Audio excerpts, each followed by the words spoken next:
Halos bumangga na ang BRP Sindangan nang muling magsagawa ng dangerous maneuver ang Chinese Coast Guard vessel 21556 sa huling rotational and resupply mission sa BRP Sierra Madre noong October 4. Nasa distansyang 1 metro na lamang ang layo ng PCG vessel at babangga na sa CCG vessel.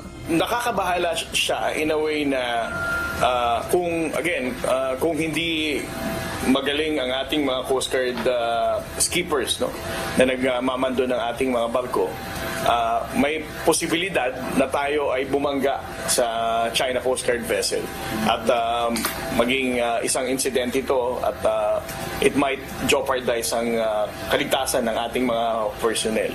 Ayon kay Commodore Tariela, taktika ito ng China para tayo ang masisi sa kaliman na tuluyang magkabanggaan ang mga barko. Kaya maingat at pinipilit ng PCG na iwasan ang mga barko ng China kahit malinaw na sinasadya ng mga ito na harangan ang ruta ng mga barko ng Pilipinas. At the same time, as I said, sa optics na to, kung tayo palagi nalang ikakat tapos babanggain natin sila, ang mangyayari sa narrative nila, binangga natin ang China Coast Guard vessel.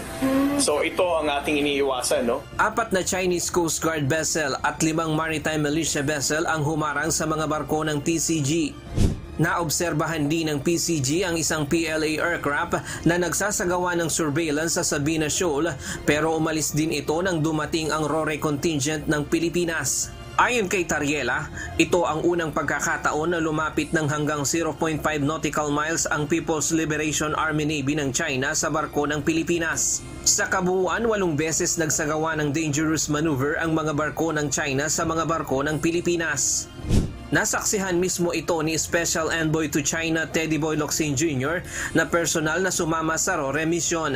Pero matagumpay pa ring nakalusot ang 2 supply boat ng Pilipinas. Nasa lugar din ang Philippine Navy aircraft para naman magsagawa ng Maritime Domain Awareness Flight nang isagawa ang RORE mission. Ryan Lacanlale, UNTV News and Rescue.